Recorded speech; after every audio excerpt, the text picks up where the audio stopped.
You've been told that spiritual awakening will make your life better, more peaceful, more productive, more aligned. But here's the truth no one warns you about. Awakening doesn't spark motivation. It kills it.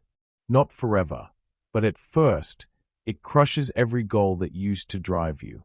You wake up one day, and the hustle feels hollow. The vision board seems fake. The best version of yourself starts to look like another mask. And suddenly, the very practices meant to empower you, journaling, meditating, manifesting, feel like a chore. Confused? You're not alone. According to Carl Jung and Jungian psychology, the path of transformation doesn't begin with clarity. It begins with collapse. When you start pulling back the layers of the unconscious mind, your old fuel, ambition, perfectionism, fear of failure, burns out. Shadow work drains the ego's battery. Emotional alchemy melts the very structure your identity stood on.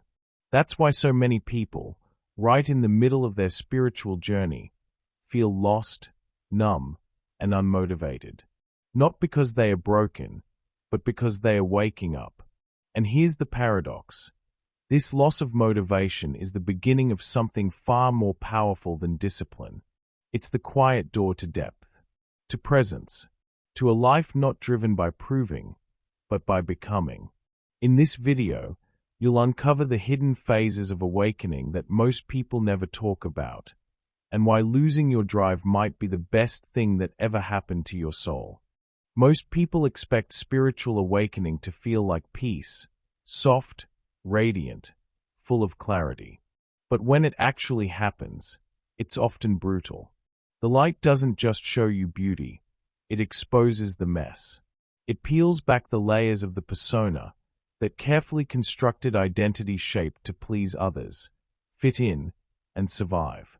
And when those masks begin to fall, awareness feels more like a curse than a gift. Suddenly, you're hyper-aware of every projection, every unconscious pattern, every false belief you've been feeding for years. Carl Jung once said, "People will do anything, no matter how absurd, to avoid facing their own soul." But once the light hits, avoiding is no longer an option. It feels like waking up in the middle of a dream, but not knowing whether you're safer asleep or awake. That's when the collapse begins, not because things are going wrong, but because, paradoxically, things are finally beginning to shift. You're seeing with new eyes, but everything looks unfamiliar. The shadow emerges, whispering truths that sting. Old wounds reopen. Emotional alchemy begins, and nothing makes sense anymore. The inner voice of the self gets louder, and your usual distractions, scrolling endlessly, chasing validation, numbing with productivity, stop working. It's the beginning of the inner transformation, and it's messy, raw, and confusing. And here's the paradox. Even if nothing outwardly changes, everything inside does. You might cry alone in your car, feel detached in a crowded room, or stare blankly at a screen while everyone else laughs. You sense it deeply. Something is unraveling. Your psyche is no longer willing to maintain the illusion. Archetypes you unconsciously played out, the good girl, the hero, the caretaker, the rebel, they no longer fit. What used to drive you now feels hollow. The power of the mind, which once helped you avoid pain, now demands you feel it all. That's where the unconscious mind starts pushing up repressed parts of the self to be seen, felt, and integrated. In these moments, Jungian psychology becomes more than theory. It's survival. Understanding shadow work, projection, and perception, and the symbolism of light and dark gives you tools to stay grounded. When you realize you're not broken, just expanding, something shifts. Keeping a dream journal, for example, isn't just spiritual homework. It helps you decode the cryptic language of the unconscious. Books like Man and His Symbols or Owning Your Own Shadow by Robert A. Johnson can offer gentle guidance when your inner world feels like a storm. And if journaling feels too much, Try simply sitting in stillness, even for 5 minutes, not to fix anything, but to listen. Eventually, what collapses isn't you. It's everything you were never meant to carry. But before something new can emerge, the ego must step aside. That's the uncomfortable truth behind real healing. It doesn't come with candles and chants. It comes with grief, with letting go of identities that kept you safe. And just when you think you've lost it all, something deeper begins to awaken, a voice, still quiet, not from the ego but from the soul. That's when the old self starts to die, making space for what comes next. There comes a moment in every awakening when the old self no longer fits, like trying to wear a costume that once brought applause but now itches at the skin. You don't quite know who you're becoming, but you're painfully aware of who you're no longer willing to be. The ego, which once orchestrated every move, seeking approval, control, power, even validation disguised as love, begins to lose its grip. And let's be honest, it doesn't go down quietly. It kicks, bargains, manipulates, and resists. But something in you has outgrown the game. That's the death of the old self. Not dramatic, but excruciating in its subtlety, like slowly waking from a long, deep lie. This death isn't marked by funerals or ceremonies. It looks like everyday choices. Walking away from a heated argument because you no longer need to be right. Skipping the gossip-filled lunch table at work, not out of arrogance, but exhaustion. Saying no to plans that don't feel aligned anymore, even if it makes you look selfish. You start noticing how often your responses were driven by guilt, shame, or the need to perform. And suddenly, you don't want to play those roles. You realize you've been living out unconscious psychological archetypes. The caretaker who overextends, the hero who never rests, the perfectionist who never feels enough. And you begin asking, who was I trying to impress? There's grief in this growth, a kind of emotional hangover. You might find yourself staring at your closet, unable to choose what to wear because nothing feels you anymore. Or deleting half your social media posts because they were curated for a version of you that no longer exists. Maybe you stop texting certain friends back, not out of malice, but because the dynamic feels fake now. It's not that you've become cold. Quite the opposite. You're becoming honest. Carl Jung said that the path of individuation demands we shed everything borrowed. This means some days you'll feel empty. But it's not the emptiness of loss. It's the clearing needed for something real. To move through this without getting stuck, try small rituals that ground you in truth. Write a thank you and goodbye letter to your past self, not to reject it, but to release it with honor. Or try this. Each time you catch yourself doing something out of habit, like over-explaining in emails or apologizing for things that don't need apology, pause and ask, is this the voice of my ego or myself? Start keeping a journal of those moments. Over time, you'll begin to see the unconscious mind at work. And that's where real shadow work begins. Not in therapy rooms alone, but in choosing presence during ordinary moments, parenting, commuting, replying to messages, ordering coffee. And just when you think you've shed enough, the silence grows. The old inner narratives begin to die down. The world seems quieter, but so do you. You're no longer performing. The old motivations, fear of judgment, hunger for praise, desire to be seen, begin to fade. And while you might miss the thrill of ego-driven validation, there's something far more profound rising underneath. It's not a voice, not yet. It's a stillness. And in that stillness, you begin to hear what's truly real. After the collapse and the ego's slow death, there's a strange stillness that settles in. Not peace, not yet, but silence. The kind that feels unnerving at first. The distractions are gone, the patterns are exposed, and the mind no longer has the same grip it once did. And in that spaciousness, people often panic. They mistake the absence of chaos for emptiness. But what's really happening is that the unconscious mind has stopped screaming because you've finally started listening. The persona doesn't know what to do in this space. It's not used to stillness. It's used to noise. But the soul breathes here. This silence can be disorienting because it shows up in daily life when you least expect it. Like waking up and not rushing to check your phone. Sitting in your parked car for 5 extra minutes, doing absolutely nothing, not scrolling, not planning, not numbing. You might find yourself less reactive in conversations. Someone criticizes you, and instead of firing back or collapsing inward, you just observe. That's not apathy. That's growth. The power of the mind is no longer being hijacked by defense mechanisms. Emotional awareness is settling in. And the silence, it's not absence. It's presence, pure and raw. But silence also brings shadows. Without the noise, old wounds echo louder. Memories you thought were healed reappear in dreams. You may wake up at 3 a.m., not in fear, but in awareness. The collective unconscious begins to stir.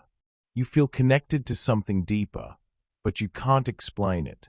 It's like walking through fog with no map, but somehow knowing the terrain by heart. This is where the work of inner alchemy intensifies. You're not fixing anything, you're feeling everything. That, too, is a form of healing. The meaning of life is no longer something you chase outside yourself. It begins to whisper from within. In this phase, practical tools can help anchor you.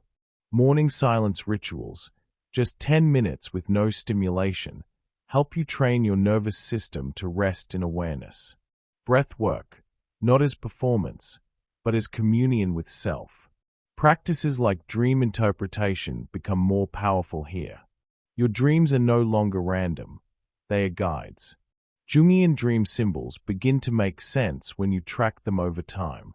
Notice recurring themes: water, broken teeth, elevators, shadows, all parts of the human psyche communicating symbolically.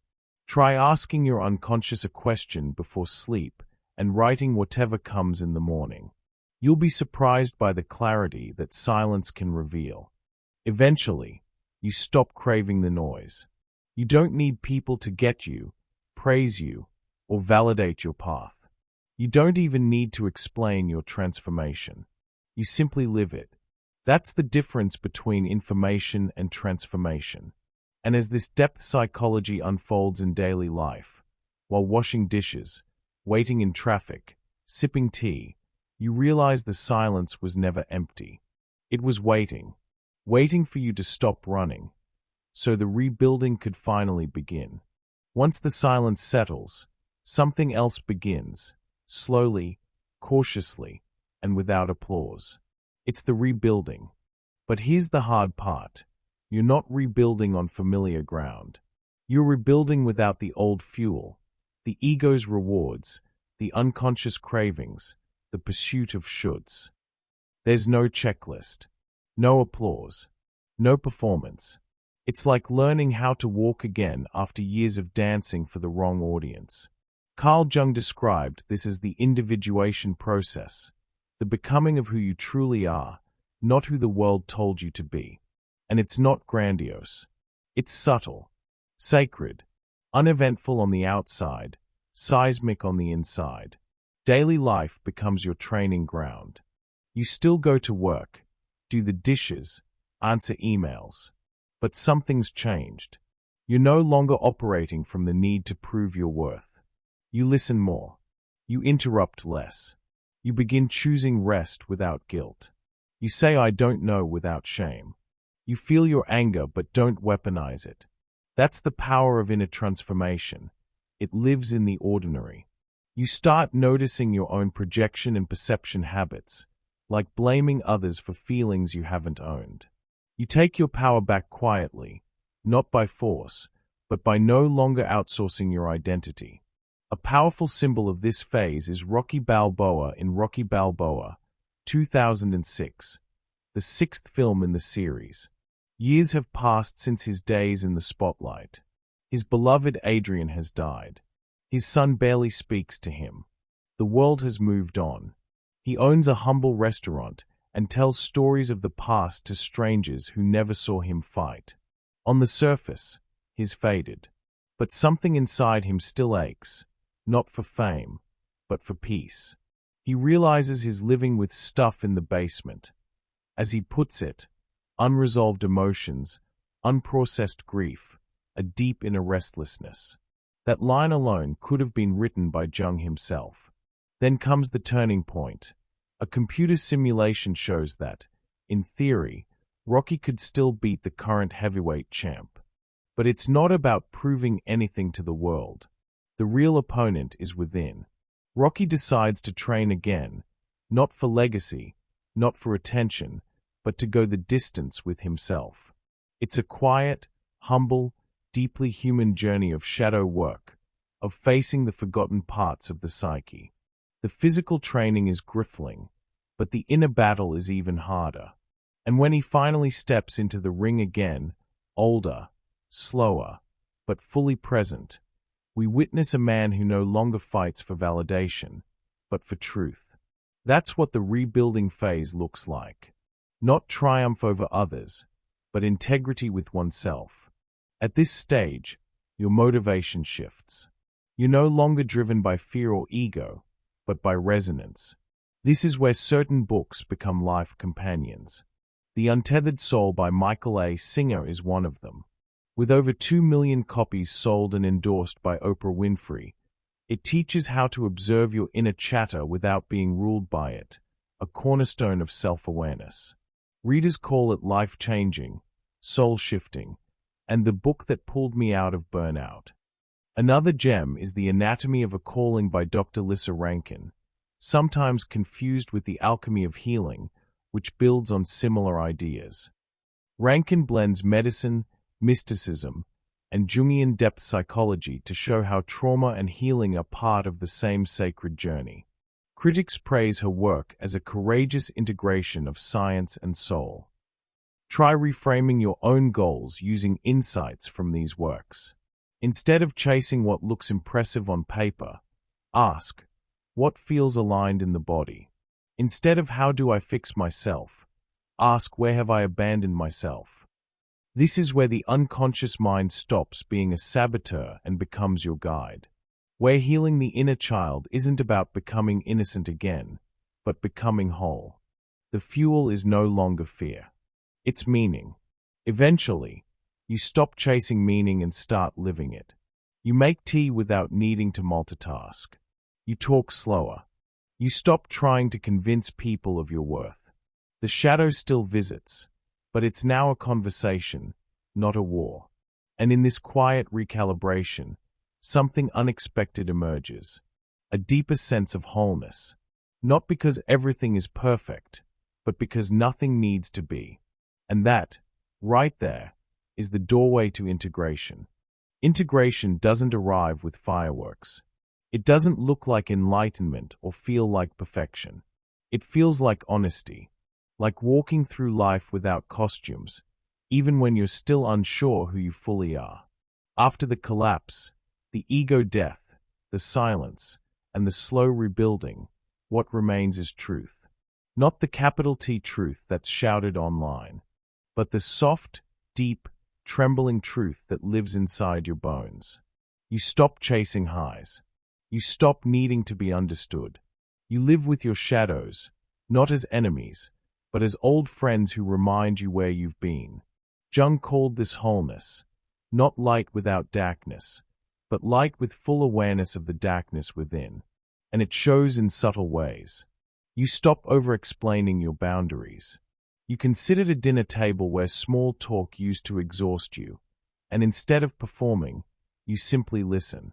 You notice when someone's projecting, but you no longer feel the need to correct them. You recognize the archetypes at play, the victim, the savior, the martyr, and instead of playing along, you pause. This is the power of depth psychology in action. You walk slower, breathe deeper, and speak less, not because you're withdrawn, but because you've realized how much noise comes from needing to be seen. And now, you see yourself. But integration is not a final stage. It's a rhythm, a conversation between your conscious and unconscious selves. One day you feel grounded, the next you're triggered again. But the difference is, now you have the awareness to hold it, to name it, to meet your wounded parts with compassion. You become your own witness. You notice when your old fears surface, the fear of abandonment, the drive for perfection, the longing to be special. And instead of spiraling, you breathe. You place a hand over your heart. You say, I see you. That's emotional alchemy. Not silencing your pain, but transforming your relationship with it. This is also the stage where you might find yourself circling back to simple joys. Watering plants. Taking long walks without headphones. Saying I love you without needing to hear it back. You realize that spiritual awakening didn't give you superpowers. It gave you presence. And that's more than enough. The inner voice of the self speaks in whispers now, not warnings, not instructions, but companionship. A steady, sacred knowing.